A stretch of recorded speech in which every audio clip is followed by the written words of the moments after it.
F double R, F double R, F double R, F double R. Gotta bring that energy. Gotta bring that energy. What's going on, fam? Welcome to FRR Friend Request Reviews. I'm your host, Formal. And I'm your host, Bralik. And today we got some more Designated Survivor. We are on Season 1, Episode 13, titled Backfire.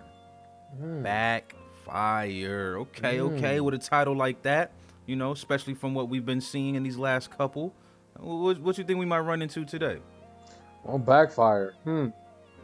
Maybe the trap that they set wasn't the best idea and it backfired on them now. So that's maybe one thing.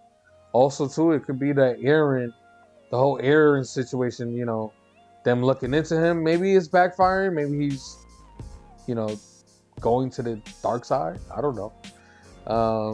I'm just shooting in the dark here, guys. All right. I'm trying my best. That's my thoughts. I would say they're good predictions though. Like it's you know the word backfire is automatically gonna have you thinking, you know, maybe it's a plan that didn't go out as well. I think from what we saw from the last episode, I think you're right? Like the trap to get you know, the VP wasn't necessarily to kill him. They wanted to apprehend him and bring him in. Yeah. So you can kind of say that was a little bit of a backfire. So I think your prediction, you know, is really good, really nice. Maybe we'll see how that's gonna, you know, lay out. Or like you said, maybe them investigating into Aaron is actually gonna have a negative spin and actually cause him to go into the dark side. Who knows? Maybe that will backfire. But we are about to find out right here, right now. We are your hosts, Formal and Bralik, with FRR Friend Request Reviews. Don't forget to like, don't forget to comment, don't forget to subscribe. Our goal is 1K subscribers, so go ahead, click that button, click that bell, and get notified when we go live. Let's get it.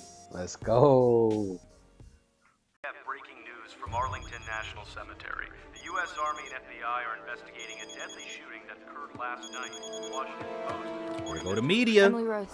Emily Rhodes, you already fucking know she's gonna swing across the roads and get to her. Look how everyone just sleeps. Like, no one is just comfortable under their blankies or nothing. Like, of the United States of America was murdered in front of a team of federal agents. We would have taken him down if it weren't for Beth McLeish. I'm sorry, I missed it. Beth McLeish was the joker in the deck. I didn't think she could be involved. She said she was going to read to her children, and that was her routine. By the time they figured out she was missing, it was too late. President, there were only a few. Beth McLeish was involved. She knew we were there to arrest her husband, and she murdered him before we could interrogate him. facts. And then herself. Yeah. Like, what do you, like, What can you do? What kind of fanatics are we dealing with here? Exactly. Sir, People it's are only crazy. a matter of time before the press pieces together their own version of what happened tonight. Yes. Yep. The media. It's imperative. You have to. This shit gonna be on Country every will go news channel. crazy. So, yeah, the country will go crazy if they knew it was a conspiracy of that level out there. Bro, you're gonna be turning on Cartoon Network and they're gonna be talking about this damn thing. A domestic dispute. I don't believe it. Well, unfortunately, it's the only explanation investigators are willing to give until they know more. I will make the Domestic announcement. dispute, though. Why? You really think that's gonna slide? It's okay to be the I one. were here to simply talk to you about my returning to the White House. Unfortunately, I have a more somber and serious obligation. I'm here to tell you that tragically at 10:38 p.m., Vice President Peter McLeish was shot and killed by his wife Beth McLeish. And what led to this fatal outcome is still unknown. Unknown. Thank you. Thank you very much. Don't ask no questions. Every day, my man's got to get up and go. He on an infinite treadmill with it. And that was tough because you remember when he said in the bed, when he was in a hospital, he was like, you know, I wanted to strangle him. So for him to go up there and say that, you know, we need to honor them and all that, I know that was a lot for him. This right here, man, That's crazy. We was just talking about this in Breaking Bad. A parent should never have to bury their child. Like, yeah, that's true. they Especially gave it to us in both shows. Especially the lead director of the FBI, especially the way it happened. It's just, man. You feel me? He lost everything. Literally. He lost everything for doing all he thought he could do. What he thought was right. What he thought was right. You feel me? How many people do we have to approach to get someone to even take a meeting? Well, we saw this during the elections. People just don't want to be in Washington right now. Can you blame him? Yeah, for real. Things that's going on out there. President getting shot, buildings are blowing feel me? up, freaking Probably safer in Chicago. everything, man. Leishes leave behind 2 daughters, Lexi and Blake, who will be staying with their maternal grandparents. We ask that you would respect their privacy in their time of grieving. Yeah, for real. It's sad that you gotta ask to press that. Very Like, sad. yo, don't run up on the grandparents and ask them a bunch of questions. Like, Terry. Mr. Leonard, pleasure to have you back at the White House. I hope that's the first lie you told this morning. Preventing them from taking Lozano alive. Why would the vice president do that? To silence the one man who attempted to murder the president. I mean, it doesn't make sense unless McLeish wanted him silenced. Who is this reporter? He on it. He worse than his girlfriend. She used to be on it. It seems like he's has some type of history. You know, the way he greeted him, like, "Hey, welcome back." Like, yeah, welcome been back. around. Yep. He used. Yep. We'll let that develop. Yep. You're the leak? Indirectly, sir. I told Speaker Hoekstraat and she fed the story to Abe Leonard. Come on, Aaron, man. 50-50 now. Nah, this one wasn't on him. It was. It was. I feel like it shouldn't affect the scale of percentages, though. You asking me to take maybe a week? Come back recharged. I need you at your best. I'm not trying to punish you. I'm trying to protect you. You You're can't gonna have see to it that trust way, me. though, with all the things that's going on. Got Emily investigating. Security clearances not going through. And the media's still gonna hear about this, about him taking a week off, so they still gonna speculate. God dang media. No, I don't. But he's gonna take some time off. You suspended him? No, I asked him to get some rest and refocus. I would like you to be my acting chief of staff. Whoa.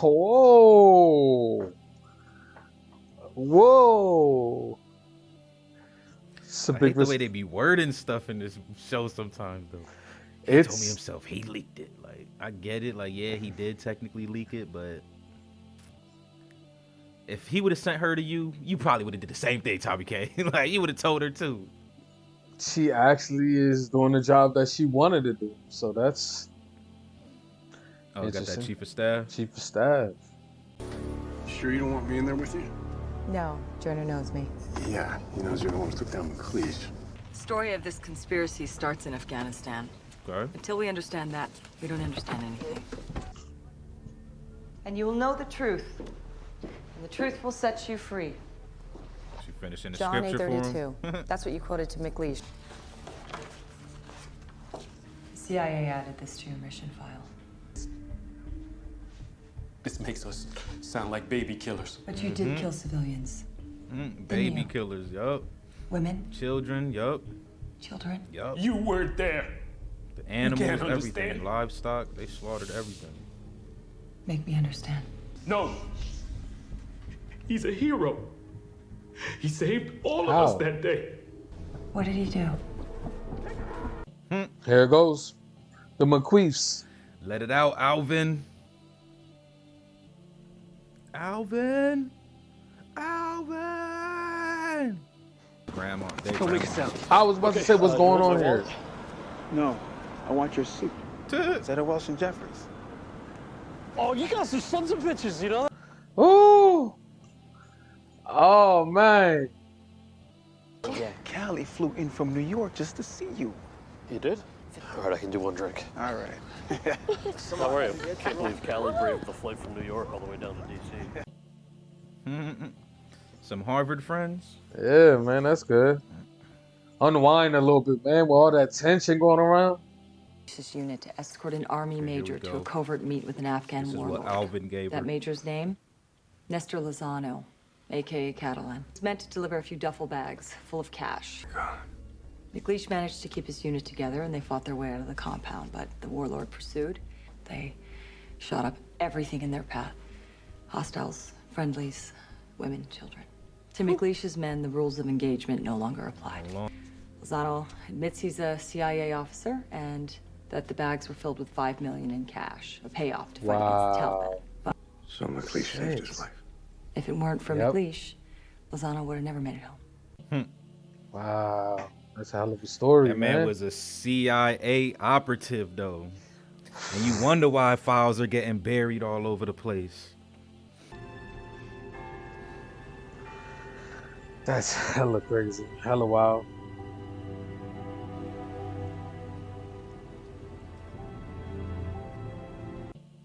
Yeah, you see it. She's alone anyways. You might as well, you know, put her somewhere safe. She's not interacting with kids or anything like that.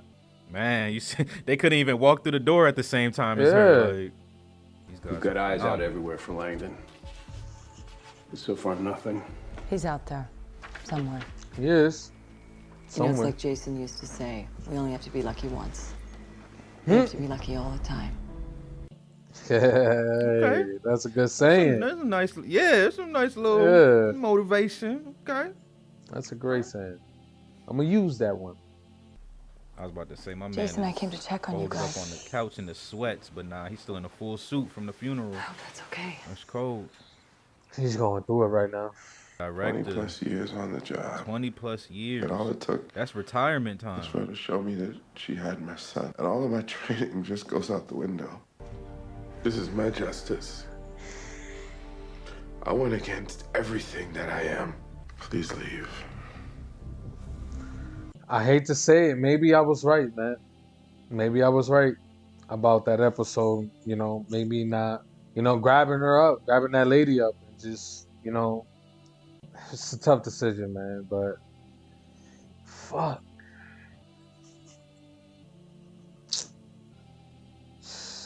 My man Can't is gamble gone. your son's life. It's too hard. I know, but most people would have cracked. He gambled and still lost. Like, yeah, unfortunately, did him filthy. Sir, you really think this is a good idea? I think the people have every right to know what McLeish did with regards to the shooter. Do you mind if I take a pass at your remarks? I was hoping you would. I didn't ask for another one. Well, it's from the gentleman with the insatiable appetite for loose women and anything alcoholic. I wouldn't underestimate Seth Wright. Ugh, we're dealing with children, Kimball. Well, you must have hit a nerve, or the White House wouldn't be going to all this trouble to remind people what a train wreck you are. Still, Kirkman's smart, and he's learning on the job. I've seen bare-knuckle campaigners barely make it through a single term as president. You can't learn on the job. Come on. There's a connection between McLeish and the shooter, and I'm gonna find it. Without That's truth, right. there can be no trust. As your president, I assure you that I and my administration will be honest and open on all matters. Vice President McLeish unilaterally issued a shoot-to-kill order. I was forced to invoke the 25th Amendment, giving the Vice President the authority to make such a call. I know that there is confusion and fear. I know that some do not even feel safe leaving their homes. Poetic. I trust this nation, my nation, to make the right choice. Thank you, good night, and God bless America. America. It's a bit real for my boy out here. yeah, it really has been. Maybe you could get a good night's sleep, even though, you know, you got a little bit at the hospital. Yeah, I was gonna say he was on them Valiums and stuff. That morphine. You feel me? The morphine drip was The good was on shit. high. He was on that good shit. He was on that. Where's your phone? Which one type of morphine drip? Like- I love the callbacks to the other shows. You gotta love it. Brother, the other shows make me think about these shows too, though, like all the time. Oh, it's this dude. Oh, there we go. Langdon. Not here. Not here, exactly. Keep walking, bro. Matter of fact, go get yourself a baseball cap too. Uh-oh.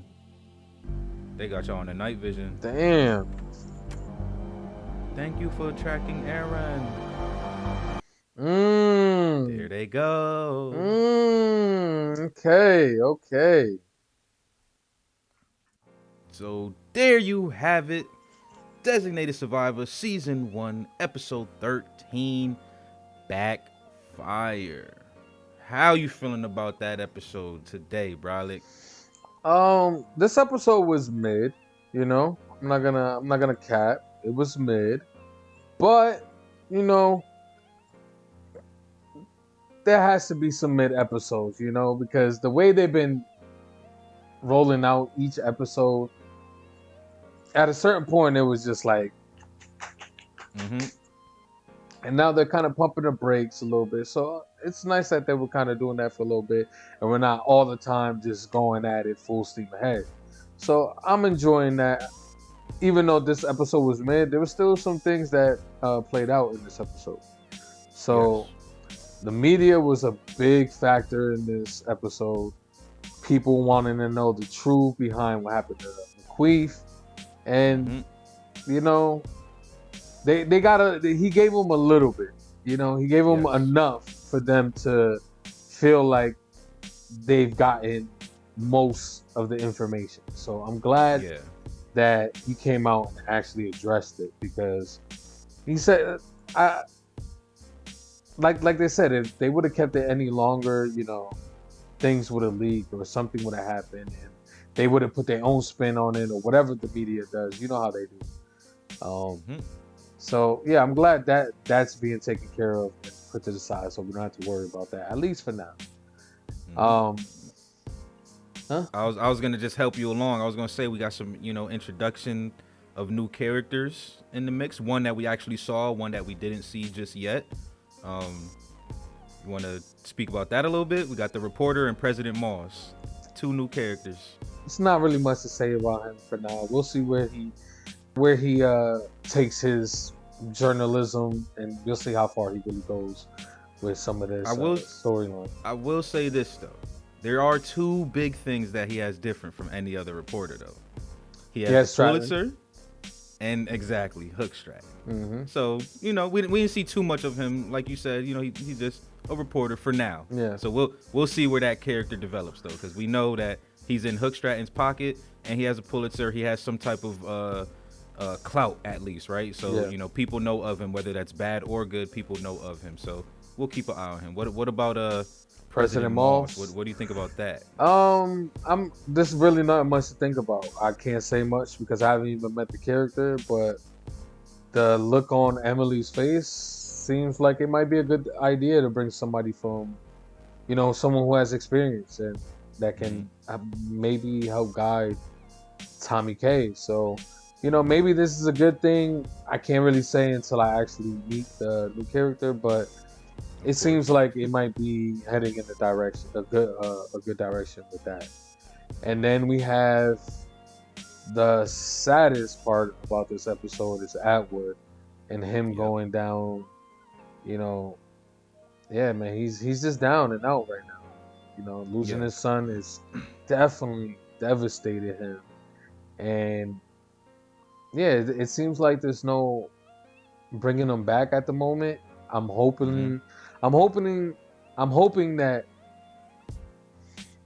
Hannah can get to him, you know, and bring Willem back and bring him back on the team, because he could be a great asset, you know. Yeah.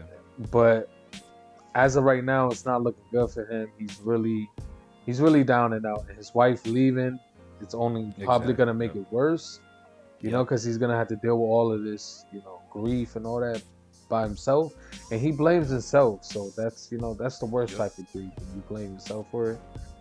So man, we had to go through that situation, and a very young son at that. Luke was I don't 11? think he was in the double digits yet. Was he? He was 11? I don't know. I was gonna say 8, but either way, 8 or 11, super young. Yeah, super young. So no parent should have to bury their child at all. So that was a tough situation to go through, and Hannah, you know, Hannah doing what she does best, man. You know, she interrogated Buddy from the cemetery. She got the information. So, you know, Hannah is doing what Hannah does. You know, I love seeing her work. So I'm always excited to see where she takes her investigation. So, but other than that, there's really nothing else that comes into mind about that episode. What about, last thing I want to ask is how you feeling about Emily, right? Taking chief of staff for a little bit, for a week at least. What do you think? Do you think that's gonna, do anything to her and Aaron's relationship? It's already been dwindling a little bit because of the investigation, but like, do you think she's gonna enjoy that position where she's not gonna want to give it up or anything like that? Like, No, what are I you don't feeling from think that? she's gonna be that type. For the simple fact, like I said in the episode, he saved her, from that situation she was in a few episodes ago. So I honestly believe that she's gonna return the favor, and she still has feelings. She gave him that look at the end, right before he left. So I feel like she's still gonna repay him and do him that favor and bring her back in. Yeah, she does have the job, but I don't think she wants it anymore because she's basically like the chief of staff junior. You know what I'm saying? So like, why would you need the title? You already doing what he does and probably plus more because of the president trusts you a lot more than he does Aaron. So I don't see her, trying to hold on to the position or anything like that. But yeah, I think she's gonna do right by Aaron. But Aaron's percentage, what's his percentage at right now? Right now, it's 40-60, man. You know what I'm saying? That's not bad. Okay. It's 40% good, he actually 60% bad. Oh, okay, never mind. Yeah, okay. The first number was always the good. Second number was the bad. So at one point I was 75 good, 25% bad. But after watching this episode, it went down a lot for the simple fact that there was a few things that he said that kind of had me like, and then stuff like that. Yeah, and then leaking the information to Hook Stratton, that's a big L. So that went down. And then at the end, when he's walking with Landon, that brought it down even more because obviously they thought at first he was the person who made the call, but then he figured out that it's Aaron, and now he's talking to Aaron on the side. So what does that really mean? Does it really Very good call well, out. we know I think Landon, or whatever his name is, I believe that he has to be a good guy, right? Because he's hiding because he doesn't want to be caught by them, the other group. So I'm guessing he might be a good guy, but he still might have some ties into what's going on. So I'm not really sure how that's gonna play out. But right now, as it stands, Aaron, 40% good, 60% bad. We'll see how I feel in these next few episodes about Aaron. Will he go up there? Will he raise the good? I don't know, man. I don't know. I'm hoping so. That's fair. That's very fair. I think everything you touched on, I pretty much agree with. For sure, I think the episodes are a little bit more on their like story building now. Yep. Like I think it's because of the length of these seasons, right? Like we're so, or at least me personally, I'm growing so accustomed to like 13 or less episodes per season, right? This season is 21 episodes. So if you think about it, we're in that middle part, right? Yep. The first couple episodes were, like you said, hit the ground and they were running. There was definitely plot being built, characters being developed, but now in the middle, it seems like they're giving us more plot, and then they're adding new characters, so they have to develop those characters as well. Yep. So the action kind of, died down a little bit. So I agree. I think we are a little bit in some mid-tier episodes, but the cliffhangers are still great. The information is still fun. The characters are still cool. Yep. Hopefully these new characters come in and we drop some percentages on them. I like the percentage thing. I think we're gonna play around with that because, like I said, you could never know who to trust when they jump on this screen. So we might just throw those percentages out here and there. Yeah.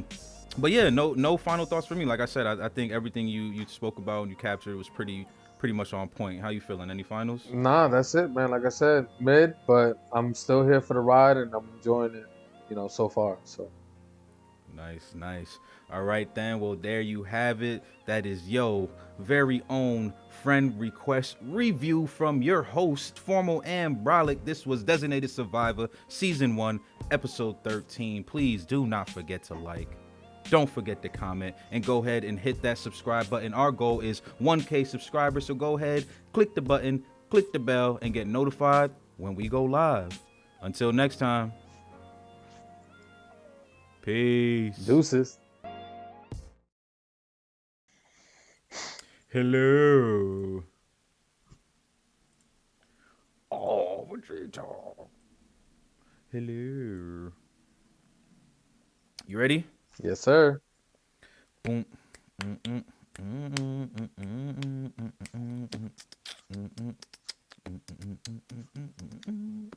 All right.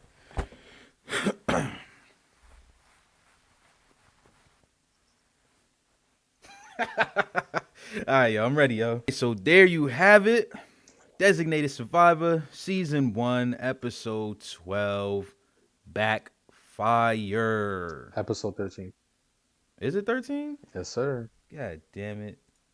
We've been watching too much shows back to back. All right. Let me run it back. I'm going to bring back. I do that. All right.